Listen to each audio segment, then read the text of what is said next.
belum di-review resumenya dan lain sebagainya kayak gitu. Teman-teman boleh banget nih buat nanti juga pakai layanannya dari karyalab.co. Di sana juga ada review untuk resume teman-teman semuanya kayak gitu. Oke, mantap. Nah, teman-teman, selanjutnya nih aku promonya nggak bisa dipakai. Oke, gini nih teman-teman. Ini kan tadi kan teman-teman aku demo dikit kali ya. Aku mungkin demo semenit 2 menit kali ya. Gitu. Kalau nanti teman-teman sudah masuk nih kayak gitu dan lain sebagainya, teman-teman nanti silakan pilih dan lanjutkan kayak gitu. Nanti teman-teman di sini ada 1 kali unduh nih, teman-teman tinggal aja langsung bayar. Karena tuh MSIB lagi ada Karilab lagi kerja sama MSIB, teman-teman masukin aja di sini kode promonya resume MSIB. Terapkan. Nanti di sini teman-teman udah hemat, teman-teman bisa langsung bayar, teman-teman akan gratis mendapatkan resume teman-teman. Mantap. Oke teman-teman, aku lanjut ya. Nah, sekarang interview. Kalau masih ada pertanyaan boleh banget teman-teman nanti tanyakan. Oke teman-teman, untuk interview sini, ini tuh ada banyak banget teman-teman pertanyaan-pertanyaan untuk interviewnya teman-teman. Ada dari perkenalan diri, perkenalan organisasi atau kerjaan, kelebihan kekurangan minat perusahaan dan lain sebagainya. Dan menurut aku teman-teman, pada pertanyaan-pertanyaan interview ini teman-teman itu menjawabnya tuh sedikit agak tricky kayak gitu loh. Mungkin kalau teman-teman kayak gak ada persiapan, besok cuma interview gitu. Itu menurut aku kayak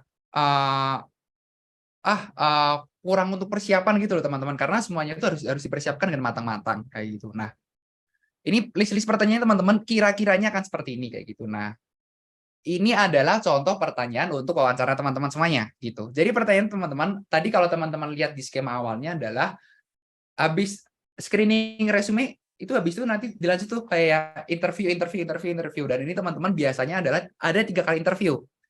HR interview, user interview, dan juga case interview kayak gini. Ini aku mungkin juga sudah kumpulkan nih beberapa pertanyaan-pertanyaan yang biasanya ditanyakan. Dari HR interview, kayak mungkin ceritakan tentang diri Anda, alasan melamar, dan lain sebagainya. Dan ini teman-teman, di sini juga sudah ada nih tips-tips untuk menjawab kayak gini. Jadi teman-teman mungkin bisa disimak baik-baik ya kayak di sini. Misalnya kayak user interview dan case interview kayak gini. Mungkin bedanya apa sih Kak gitu? HR interview, user interview, dan juga case interview. Mungkin teman-teman di sini ada yang tahu nggak nih bedanya? Kalau yang tahu bedanya, coba klik 3. Tekan 3, coba ada yang nggak tahu yang tahu bedanya. Diem dulu mau SS. Oke. Oke teman-teman, nggak masalah. Ada yang klik 7. 7 tidak ada artinya teman-teman. Gitu. Ada yang 1, 2, 4, 6, 7. Oke. Teman-teman, HR interview, user interview, dan case interview itu ada perbedaan macam-macam gitu. Kalau HR interview, itu teman-teman itu lebih untuk nanti interviewnya ataupun wawancaranya itu bersama para HR. Dari ini tuh biasanya kayak lebih mengenal diri teman-teman masing-masing kayak gitu. Kira-kira gambaran besarnya teman-teman kayak gimana? Gitu. User interview lebih mendalam teman-teman. User interview ini adalah interview yang biasanya bersama dengan para user ataupun mungkin nanti dengan calon rekan kerja ataupun mungkin dengan calon atasan kayak gitu ya. Karena user interview di sini tuh berfokuskan kepada hal-hal yang nantinya tuh berbau tentang pekerjaan teman-teman semuanya kayak gitu. Ini user interview. Dan juga case interview itu biasanya tuh dibagi menjadi beberapa teman-teman. Ada yang case interviewnya mungkin ada yang technical test. Kalau mungkin anak-anak IT tahu kali ya, technical test itu nanti disuruh bikin coding, disuruh bikin macam-macam kayak gitu. Bisa aja kayak nanti ada juga namanya case interview yang nanti kamu dikasih cerita, nanti kamu silakan untuk membuat rumusan masalahnya ataupun mungkin membuat rangkaiannya itu kayak gimana sih kayak gitu. HR, user, dan case. Ini ingat teman-teman. Tapi sekali lagi teman-teman, aku ingatkan bahwa ketiga hal ini itu tidak harus ada kayak gitu. Bisa aja penambahan. Dulu waktu aku keterima di salah satu juga perusahaan selain Glitch itu ada Dana, dia itu call interview ataupun phone interview ke aku kayak gitu. Jadi tiba-tiba aja aku ditelepon. Nah, tapi teman-teman, yang umumnya adalah ketiga hal ini kayak gitu. Nah, teman-teman, untuk next-nya. Ini teman-teman,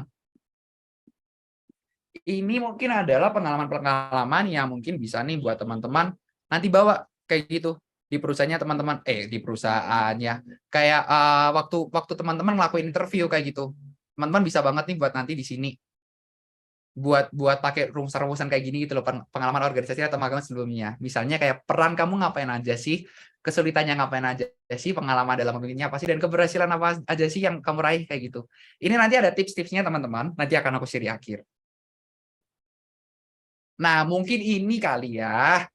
Ini mungkin yang banyak banget ditanyakan teman-teman semuanya. Kak, kalau ditanyain kelebihan dan kekurangannya, jawabannya apa nih? Banyak banget teman-teman yang tanya ke aku kayak gitu. Ini ada beberapa tipsnya teman-teman. Teman-teman lakukan refleksi, teman-teman ngasih jawaban personal nih. Oke, teman-teman ngasih jawaban personal nih, dan juga nanti teman-teman nyampein nih kekurangan teman-teman secara jujur apa, dan juga hal yang kamu lakukan untuk mengatasinya itu seperti apa. Karena tuh biasa teman-teman, aku juga pernah beberapa kali baca dan juga pernah beberapa kali nih ngobrol sama SR interview. Kalau ditanya kelebihan dan kekurangan tuh mereka tuh cuma mau tahu kok teman-teman tuh mengenal diri teman-teman atau enggak sih, kayak gitu. Karena nggak bisa 100% itu disebut kelebihan, nggak bisa di 100% disebut kekurangan. Misalnya kayak aku waktu itu pernah nemuin kasus, Kak, aku perfeksionis nih. Mantap, oke, perfeksionis. Nah, perfeksionis itu masuknya kemana nih, Kak? Perfeksionis itu masuknya ke kelebihan atau kekurangan. Tergantung teman-teman mengenal diri teman-teman itu sebagai kelebihan atau kekurangan. Tapi kalau teman itu bagi HR, bagi yang orang yang interview itu bisa masuk kedua-duanya kayak gitu loh. Jadi tergantung semua nih teman-teman. Nah, ini juga yang kedua, teman-teman juga harus riset nih terhadap perusahaan, karena user ataupun HR itu pun orang yang menginterview teman-teman tuh juga melihat ini gitu loh. Kayak riset nih, kayak teman-teman tuh harus riset terlebih dahulu sebelum melakukan interview ya. Riset terkait perusahaan yang menjadi sasaran teman-teman tuh bergerak di bidang apa sih kayak gitu. Jangan sampai kayak misalnya Excel kayak gitu. Oh, Excel tuh soal buat telepon aja, buat internet aja gitu. Padahal kan produk Excel ada banyak, misalnya kayak gitu teman-teman. Kemudian hal paling menarik teman-teman juga bisa dibelebihan kayak gini, dan teman-teman juga bisa nyampe ini jawaban spesifik dan juga personalnya teman-teman kayak gitu gimana. Oke, ada pertanyaan lagi teman-teman, ada quiz lagi. Pertanyaan mana yang pasti ditanyakan user pada waktu wawancara? A, B, atau C? Coba. Ini lebih aktif tadi nih sepertinya ya, Bun. Ayo dong teman-teman, diketik-ketik C, C, C, C, C, ataupun mungkin A, B, C, E, kayak gitu. Oke, mantap. Thank you teman-teman. Bener banget teman-teman. Yang ditanyakan adalah C, karena ini yang berkaitan dengan pekerjaan. Kayak gitu. Jadi hal apa aja sih yang udah teman-teman capai sebelumnya. Kayak gitu. Nah, ini teman-teman, ini juga aku spill dikit lagi nih. Ya kan? Tuh, banyak untungnya kan ikut materi sesi kali ini. Banyak aku spill-spillnya. Kayak gitu. Ini itu adalah apa yang berasal dari sudut pandang interviewer ataupun berasal dari sudut pandang orang yang menginterview teman-teman semuanya. Tapi ini penting banget buat mahasiswa ataupun buat teman-teman semua itu lakuin gitu. Kayak dari motivasi kerja, kayak jadi tuh kayak interview tuh butuh tahu nih motivasi kerjanya teman-teman tuh seberapa besar kayak gitu. Terus habis itu kayak misalnya teamworknya teman-teman itu kayak gimana sih? Habis itu kayak kontak sosial. Mungkin kontak sosial ini adalah gimana teman-teman itu bersosialisasi gitu ya, kayak dengan dunia luar, kemudian kayak bagaimana teman-teman juga bersosialisasi ke teman-teman lainnya, menjalin hubungan-hubungan yang baru, dan juga bagaimana teman-teman ini nanti kontak ke orang lain kayak gitu. Dan juga teman-teman nanti ada juga kemampuan adaptasinya teman-teman itu juga dinilai. Daya tahan terhadap stres maksudnya kayak gimana sih, Sam? Maksudnya adalah hal-hal yang pernah teman-teman hadapin tuh kayak apa aja sih? Dan gimana teman-teman itu ngadepin permasalahan apa aja, gimana teman-teman menyelesaikan permasalahan-permasalahan itu. Dan juga tentunya dari interviewer juga mau tahu nih leadership-nya teman-teman tuh nanti kayak gimana. Nah, teman-teman mungkin ini agak teknis sedikit kali ya. Punten ya Bun, ini agak teknis, tapi ini menurutku teman-teman juga perlu ketahuin kayak gitu. Ada 3 macam interviewer teman-teman, 3 tipe interview. Behavior interview, competence based interview, dan juga value based interview. Nah, competence based interview ini adalah apa? Ini tuh lebih ke arah interview terkait hard skill-nya teman-teman miliki. Misalnya ini kayak coding ataupun mungkin desain dan lain sebagainya. Kayak gitu.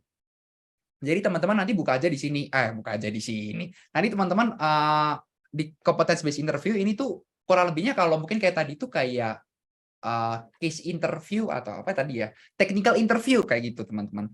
Kemudian di sini juga teman-teman ada nih menggali personal value gitu. Ini tuh lebih ke arah mau tahu nih tentang kinerjanya teman-teman tuh kayak gimana. perusahaan-perusahaan yang diinginkan tuh apa aja sih, kira-kira besok kerjanya kayak gimana dan lain sebagainya. Nah, kemudian yang ketiga teman-teman, ini juga ada behavioral event interview. Ini tuh lebih ke arah interviewernya tuh pengen tahu gitu loh perilaku ataupun kejadian teman-teman di masa lalu tuh kayak gimana sih gitu. Nah, teman-teman, ini tiga hal ini mungkin kita akan fokus ke satu hal aja ya, karena menurutku ini adalah hal paling banyak yang dilalui ataupun mungkin hal paling banyak yang dialami gitu ke teman-teman peserta calon peserta MSIB kayak gini. Adalah mengenai behavioral event interview. Apa sih? Kayak gitu, cakep.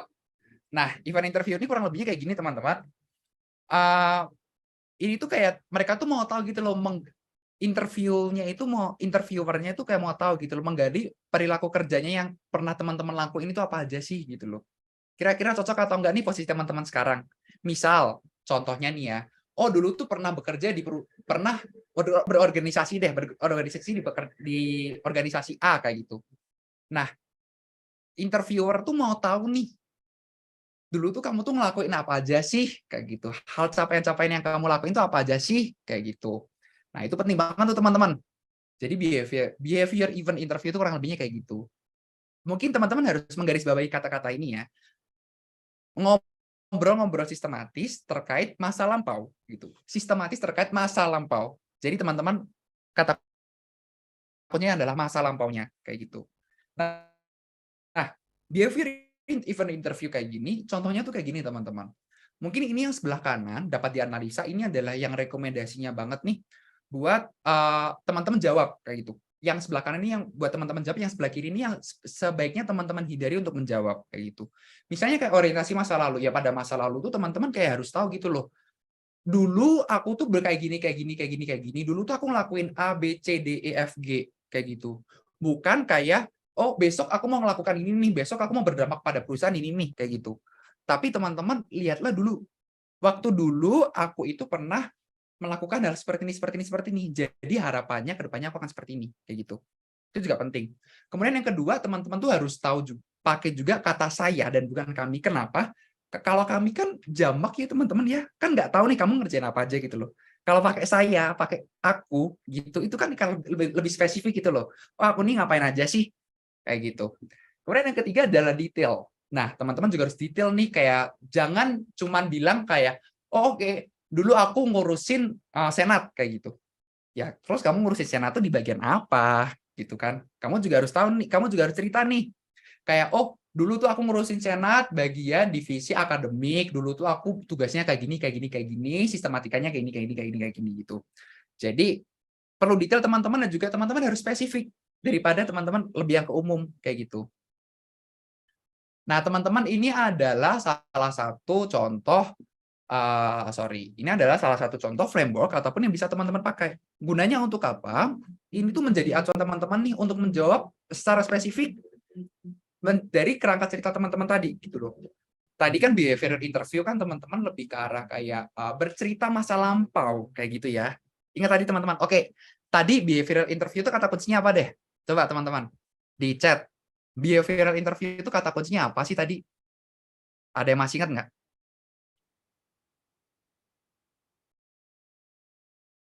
Masa lampau, ngobrol. Oke.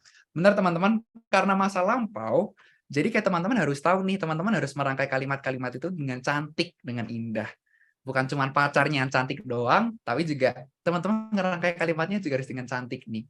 Ada namanya metodologi teman-teman STAR, Situation, Task, Action, and Result. Ini adalah gambaran dari teman-teman bagaimana teman-teman cara menjawabnya itu nanti biar lebih sistematis. Jadi kalau teman-teman bingung nih, oh aku mau cerita dari mana ya, teman-teman pakai aja metodologi STAR ini. STAR tuh kayak gimana? Mungkin kalau teman-teman sudah bisa dilihat ya dari bahasanya gitu, Situation, Action, Task, and Result. Contoh pertanyaannya, ceritakan tentang kesulitan yang pernah kamu hadapi. Situation-nya ya, teman-teman harus sudah cerita dulu nih. Situasi dulu tuh kayak gimana sih?